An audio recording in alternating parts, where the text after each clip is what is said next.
Well, we're helping you prepare for the November election and breaking down what's on your California ballot. And this morning, we're talking about LA County's latest effort to add more members to its Board of Supervisors. KCAL News reporter Tom Waite explains Measure G.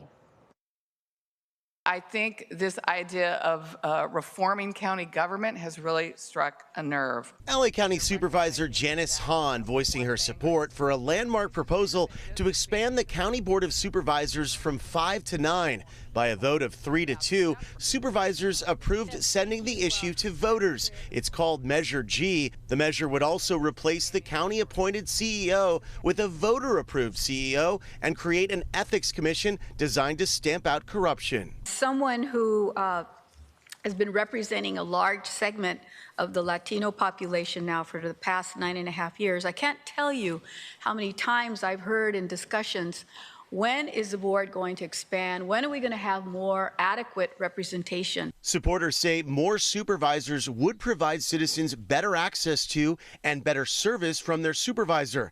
10 million people live in LA County, divided by 5 districts. That's 2 million people per district. Take, for example, Supervisor Holly Mitchell's district. It runs from Mid-City LA down to the South Bay and inland to Carson. 2 million people in only one district. Compare this to Congress. There is one member of the House of Representatives for every 700,000 people in our country. So while all of these residents of Holly Mitchell's district have one supervisor, they're represented by 3 members of Congress in Washington. Maxine Waters, Sydney Comlager-Dove, and Annette Berrigan. I feel like that would help. Eileen Hinojosa lives in Altadena, an unincorporated area of LA County, which is managed by the LA County Board of Supervisors. Hinojosa is undecided, but says more representation could help address some of the issues in her neighborhood. Definitely better street lighting at night and better funding for schools and maybe the homeless. Supervisor Catherine Barger was one of the 2 no votes on the measure and says one major issue is the election of the county CEO. There is no requirement